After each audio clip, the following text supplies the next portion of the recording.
கஞ்சா விற்பனை செய்யும் இளைஞர்கள் குறித்து புகார் அளித்தவரை கொலை செய்யும் நோக்குடன் ஆயுதங்களோடு சுற்றித் திரியும் இளைஞர்களின் சிசிடிவி காட்சிகள் வெளியாகியுள்ளது. கோவையில் நடப்பது என்ன? கோவை சிங்காநல்லூர் பகுதி SIHS காலனி பகுதியில் வசித்து வருபவர் வீரலட்சுமி. வீரலட்சுமிக்கு 2 மகன்கள் உள்ளனர்.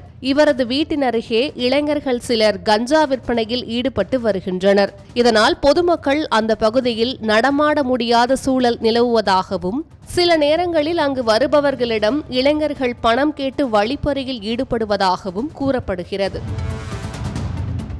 கஞ்சா இதெல்லாம் ஜெயா ஜெயின் சொல்லி 2 பேர் இருக்காங்க. அவங்க வீட்டில் பார்த்தீங்கன்னா கிட்டத்தட்ட ஒரு ரெகுலராக ஒரு 50 பேர் அந்த மாதிரி பசங்கள்லாம் வெளியேறிய பசங்களாம் வராங்க. இந்த கஞ்சா வியாபாரம் இதெல்லாம் பண்ணுறாங்க. அது மட்டும் இல்லாமல் இந்த அவங்கள்ட்ட காசு இல்லைன்னா ரோட்டில் போகிற பசங்களை சின்ன பசங்களெல்லாம் பிடிச்சி அடித்து ஃபோனை பிடுங்கிறது, காசு பிடுங்கிறது, இந்த மாதிரிலாம் பண்ணிட்டு இருந்தாங்க. இந்த விஷயம் எனக்கு தெரிஞ்சப்போ நான் என்ன பண்ணேன், போலீஸ் ரீதியாக நான் ஒரு கம்ப்ளைண்ட் கொடுக்கலாம்னு சொல்லி நான் கம்ப்ளைண்ட் கொடுக்குற போனேன். அந்த விஷயம் அவங்களுக்கு தெரிஞ்சிருச்சு. தெரிஞ்சதுக்கப்புறம் என்னையும் ஃபஸ்ட்டு கூப்பிட்டு மிரட்டி அப்புறம் அண்ணன் தனியாக நடந்து வரும்போது அவரை கூப்பிட்டுட்டு அடித்து காசெல்லாம் பிடிங்கிருக்காங்க. பிடுங்கினப்போ நம்ம தம்பி போய் தடுத்து அண்ணனை கூப்பிட்டு வந்திருக்காங்க. கூப்பிட்டு வந்து நாங்கள் போலீஸில் கம்ப்ளைண்ட் பண்ணிட்டோம். கம்ப்ளைண்ட் பண்ண நைட்டு வந்து பார்த்திங்கன்னா ஒரு 4 பேர் பெரிய பெரிய கத்தியோட 4 பேர் வீடு ஏறுறாங்க எங்கள் வீடு. அப்போ மறுபடியும் போய் போலீஸில் கம்ப்ளைண்ட் பண்ணோன்னா அவங்க ரிமாண்ட் பண்ணிட்டாங்க எல்லாத்தையுமே. ரிமாண்ட் பண்ண முன்னாடி எனக்கு ஃபோன் பண்ணி, நான் இப்போ ஸ்டேஷனுக்கு ஜெயிலுக்கு போனாலுமே திரும்ப வந்து உங்கள் 2 விதத்தில் எவனையாச்சும் ஒருத்தனை கொள்ளாமல் நாங்கள் விட மாட்டோம் அப்படின்னு சொல்லி அவங்க வந்து மிரட்டினாங்க. மிரட்டி இப்போ திரும்பவும் இப்போ ரிமாண்ட் ஆனதுக்கப்புறம் பார்த்திங்கன்னா அவங்க பசங்க ரெகுலராக 4 பேர் வந்துகிட்டே இருக்கிறாங்க எப்போவுமே வீட்டுக்கு. நேற்றுக்கு கூடி கூப்பிட்டுட்டு இந்த ஜெயான்னு சொல்கிறவங்க கூப்பிட்டுட்டு, என் தம்பி நீ உள்ள அனுப்புனீங்களாடா, நீ உயிரோடு இருக்க முடியாதுடா, நீங்கள் குளிக்கு போயிடுவீங்கடா அப்படின்னு சொல்லி மிரட்டுறாங்க சார். எங்களால் நிம்மதி எங்கள் வேலை கூட பார்க்க முடிய மாட்டேங்குது, வெளியே போக முடிய மாட்டேங்குது, கடைக்கும் கூட போக முடிய மாட்டேங்குதுனால சிங்கநல்லூர் ஸ்டேஷனில் கம்ப்ளைண்ட் கொடுத்தோம். அவங்களும் வராங்க. நான் கூப்பிட்டு அடுத்த செகண்ட் அவங்க வராங்க, வந்து ஹெல்ப்லாம் பண்ணுறாங்க. ஆனால் அவங்க என்னென்னா பெட்ரோல் சவுண்டு கேட்டு அவங்க ஓடிடுறாங்க. ஓடி பெட்ரோல் போன அடுத்த செகண்ட் மறுபடியும் வராங்க. நைட்டு ஒரு 11 மணிக்கு 1 மணிக்கு இந்த மேலே வீட்டுக்கு ஏறுறாங்க.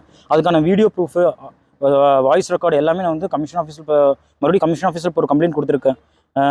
அந்த வீடியோ ரெக்கார்டிங், வாய்ஸ் ரெக்கார்டு எல்லாம் வச்சு கம்ப்ளைண்ட் கொடுத்துருக்கேன். அவங்கள்ட்ட தக்க நடவடிக்கை எடுத்து தர சொல்லியிருக்கிறாங்க.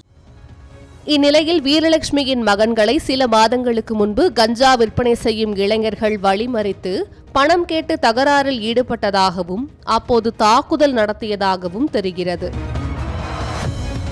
இதுகுறித்து கடந்த ஏப்ரல் மாதம் சிங்காநல்லூர் காவல் நிலையத்தில் வீரலட்சுமி புகார் அளித்திருந்தார்.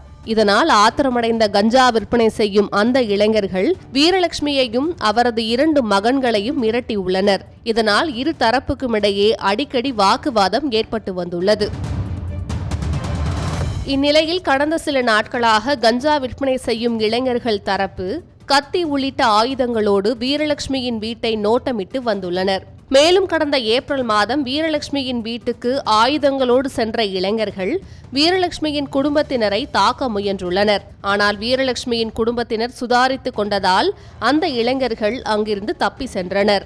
எனினும் அந்த கும்பல் தொடர்ந்து வீரலட்சுமியின் வீட்டை நோட்டமிட்டு வருவதாக கூறப்படுகிறது. என் பேர் வைத்தீஸ்வரி. நான் சிங்கநல்லூர் SIHS காலனி பெத்தேல் நகர்லேருந்து வரேன். அங்கே வந்து நிறைய கஞ்சா வியாபாரம் அந்த மாதிரி நிறைய இன்சிடெண்ட்லாம் நடக்குது. நாங்கள் அந்த வழியில் போகும்போது வரும்போதெல்லாம் பசங்கள்லாம் நிறையா அங்கே கூட்டு சேர்ந்து உட்கார்றது, கேலி கிண்டல் பண்ணுறது எல்லாமே அங்கே நடக்குது. எங்கள் அண்ணா ஒரு நாள் இந்த சைடு போயிட்டு வரையில் வழிப்பறி பண்ணாங்க. அதை வந்து எங்கள் அண்ணா சின்ன கேட்க போகும்போது எங்கள் 2 அண்ணாவே அடிச்சிட்டாங்க. அதுலேருந்து நாங்கள் போலீஸில் கம்ப்ளைண்ட் பண்ணதுனால அவங்க வந்து அவங்கள விசாரிக்கிறது, அவங்கள கூப்பிட்டு போகிறது இதெல்லாம் பண்ணவும் இவங்க எங்கள் அண்ணா மேலாம் கோவமாயிட்டாங்க. கோவமாயி அதுலேருந்து பகையை வச்சு எங்கள் வீட்டுக்கு ஒரு நாள் வந்துட்டாங்க. வந்து மாடியில் ஏறுறது, கொலை முயற்சி பண்ணுறது, இந்த மாதிரி எங்களை தூங்க விடாமல் டெய்லி தொந்தரவு பண்ணுறது இதெல்லாமே நடக்குது. அதனால் நாங்கள் கமிஷனர் ஆஃபீஸில் வந்துட்டு எங்களுக்கு ஏதாவது ஒரு முடிவு வேணும்னு சொல்லிட்டு நாங்கள் வந்திருக்கோம். இந்நிலையில் அவர்கள் மீது உரிய நடவடிக்கை எடுத்து தங்களுக்கு பாதுகாப்பு வழங்க வேண்டும் என கோவை மாநகர காவல் ஆணையர் அலுவலகத்தில் வீரலட்சுமி மனு அளித்துள்ளார். மேலும் அந்த இளைஞர்கள் ஆயுதங்களோடு வீட்டை நோட்டமிடும் CCTV காட்சிகளையும் அவர் வெளியிட்டுள்ளார். கஞ்சா விற்பனை செய்பவர்களால் பொதுமக்கள் உயிருக்கு அச்சுறுத்தல் ஏற்பட்டுள்ளது கோவை பகுதியில் பரபரப்பை ஏற்படுத்தியுள்ளது.